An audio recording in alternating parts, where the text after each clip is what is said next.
And thanks for staying with us here through this breaking news. Again, if you're just joining us here for the first time, 2 firefighters have been killed in Coeur d'Alene responding to a brush fire where they were ambushed by gunfire. It's unknown how many casualties at this point, how many people have been injured. There's been a massive police response to Canfield Mountain in Coeur d'Alene.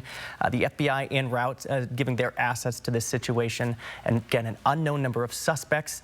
It's not believed that they are in houses or cabins. It's believed that they're hiding in the brush and the wildfire out there, but gunfire coming in multiple directions. We're going to toss things over to, we're going to send things back out to Hunter Bertram, who's at the scene there in Coeur d'Alene, for an update out there. Hunter.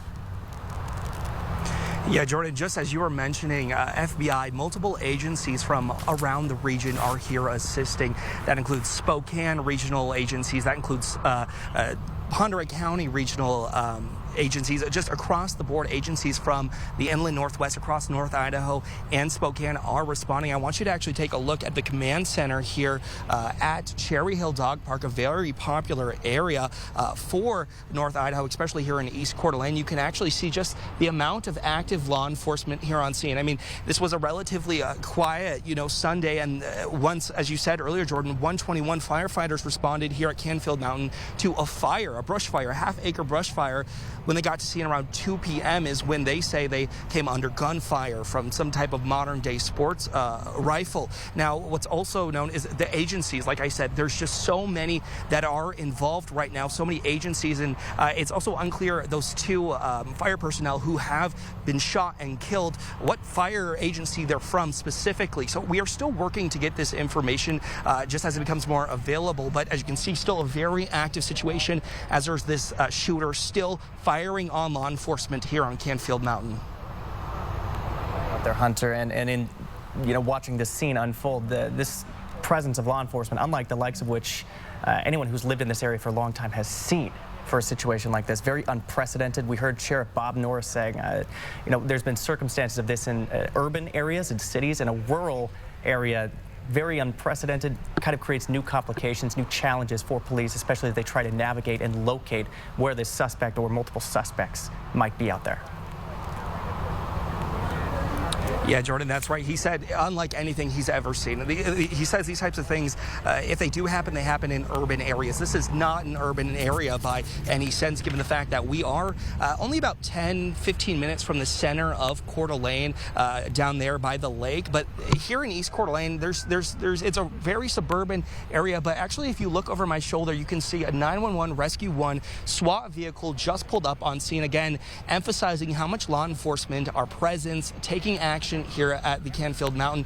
And just back to that theme of, he says you see these things in urban areas, but not kind of this, not urban center for this area here in North Idaho, and still active, as I said, on the mountain. There's the shooter or shooters are still firing on law enforcement, and now there are SWAT vehicles, FBI, everyone kind of en route to try and take care of this developing situation. Jordan? Earlier, you can see just the sheer amount of police arriving at the scene there, the lights flashing up. We've seen people from the U.S. Marshals Service, the FBI on scene, helicopters up above. We saw from Hunter's last live shot there, roaring over the skies as they try to navigate the situation and the terrain. I do want to send things back to Mary Sheran, who was outside of Kootenai Health earlier, where there was a massive response there, a lot of emergency response vehicles just arriving. Mary, what can you tell us? Right, Jordan. Just minutes ago, we saw at least 3 ambulances heading into the south side of Kootenai Health, and that's where emergency responders have been staged all afternoon, preparing to respond to this crisis. It's been quiet for the last few minutes. We just saw another fire truck leave, but as I've been telling you, it's just been a hub of activity coming and going, some with sirens, some without.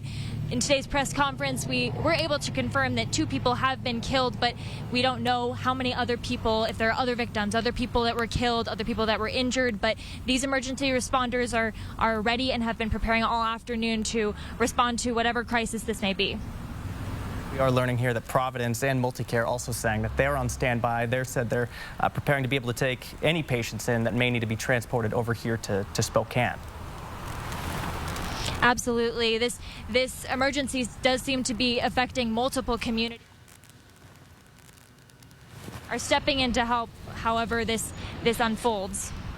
Well, thank you very much for that, Mayor. We'll check back in just a little bit there. Congressman Mike Simpson from Idaho saying, as this situation develops, our thoughts and prayers with the brave firefighters, all of the first responders on scene. Again, a very unprecedented situation unfolding in Coeur d'Alene. Lots of police on the scene here. We're going to take another short break. We'll be back with an update from Coeur d'Alene here in just a couple of minutes. Stay with us.